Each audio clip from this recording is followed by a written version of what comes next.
Take a look at this 18th century lead sheet.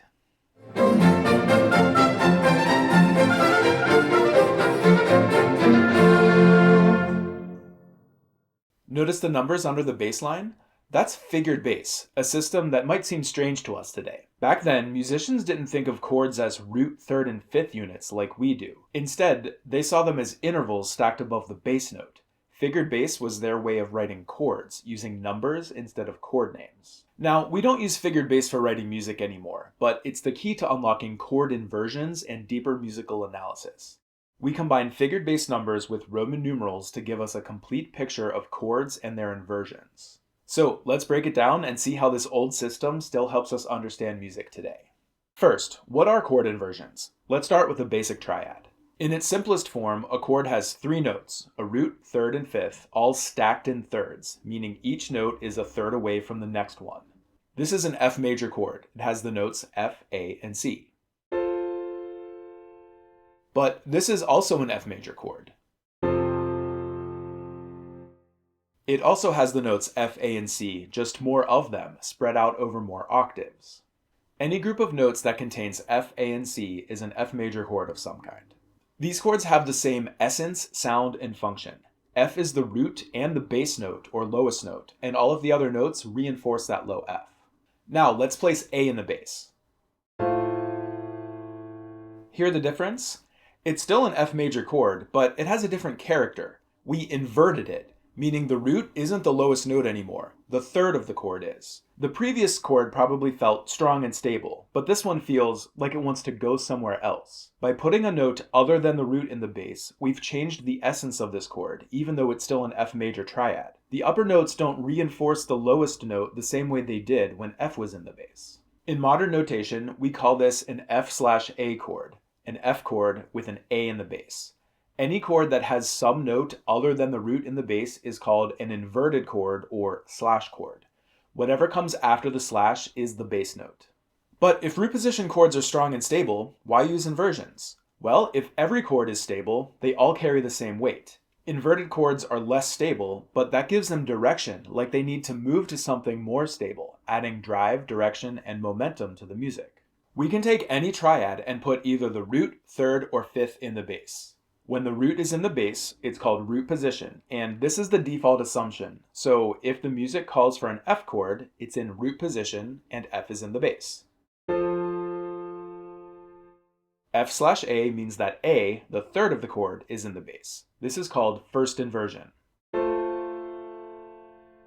And F/C means that C, the fifth of the chord, is in the bass, and this is called second inversion. Modern musicians think in terms of chords, but 300 years ago, musicians thought in terms of intervals. They didn't use chord symbols, they used figured bass, a system where only the bass line was written and numbers indicated intervals above the bass to form a chord.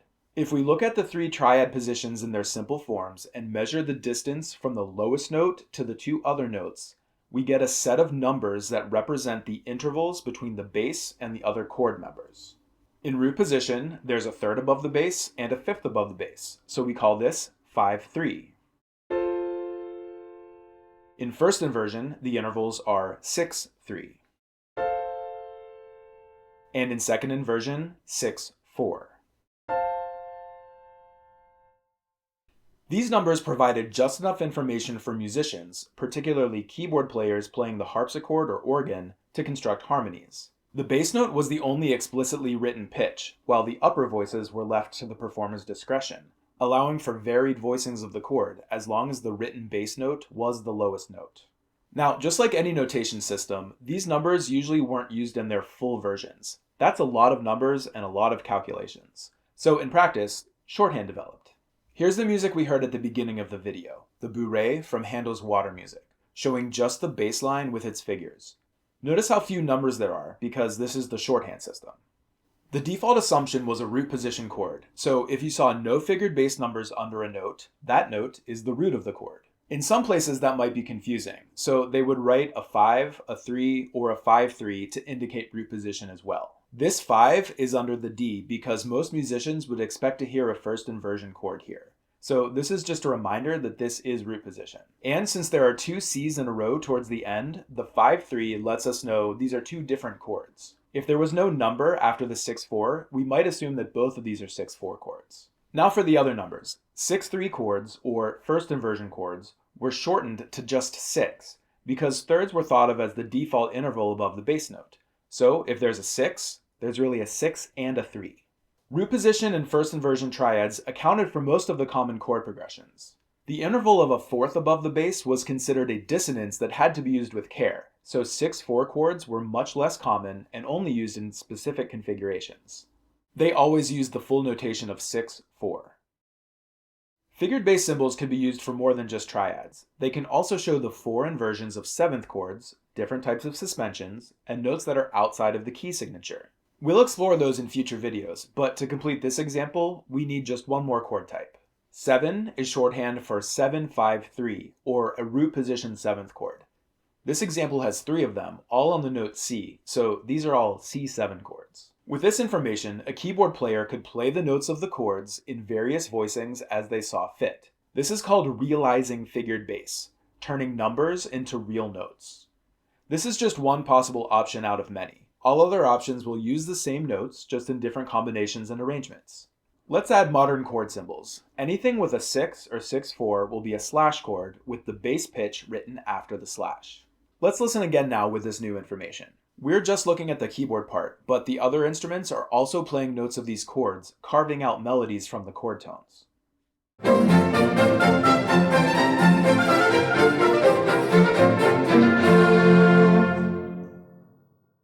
So, which instruments played this music? Well, the music of this time, the Baroque and early classical periods, tended to be written for a more flexible instrumentation than orchestral music of today. Composers would write a part called Basso Continuo, and this would be played by a number of different instruments. It usually involved at least one instrument capable of playing chords, like the harpsichord, the organ, the lute, or the theorbo, which is like a huge lute with extra bass strings. And at least one instrument just playing the bass notes, like a cello, double bass, or a bassoon. These instruments together were called the continuo group and could vary between performances. Composers used this notation extensively in the Baroque and early classical periods, but as orchestras got larger and the harpsichord fell out of favor, it became less common since all of the other parts were written out instead of relying on a keyboard player to fill in the harmony. Now, don't worry, unless you're the harpsichordist in a Baroque ensemble, you will never need to sight read figured bass music and figure out intervals on the fly. But music theorists took the figured bass system and combined it with the Roman numeral system so that we could have a shorthand notation for chord progressions including their inversions. If you recall from the Roman numerals video, we label chords with Roman numerals. The number corresponds to the scale degree of the root, and an uppercase numeral means the chord is major, lowercase means minor, and lowercase with a circle means diminished. We can add figured bass numbers to these Roman numerals. The Roman numeral alone means a root position chord, and we can add a 6 for first inversion chords and a 6-4 for second inversion. With 3 different positions of 7 diatonic triads in major keys, we get 21 possible chords and inversions. And this is just triads. We haven't even gotten to seventh chords yet. But don't worry, these are not 21 equally common chords. Some are very common, some are infrequent, and some are almost never used. Check out my chord by chord videos to see how composers connect specific chords and inversions one by one. That's it for this episode. If you're studying music theory, memorize your figured bass numbers as soon as possible, as they'll be the key to unlocking chord progressions. Remember, no number indicates a root position triad, the default. A 6 indicates first inversion with the third in the bass, and a 6-4 indicates second inversion with the fifth in the bass. Thanks for watching. Don't forget to like and subscribe, and I'll see you next time on Dr. Fromm's Music Lab.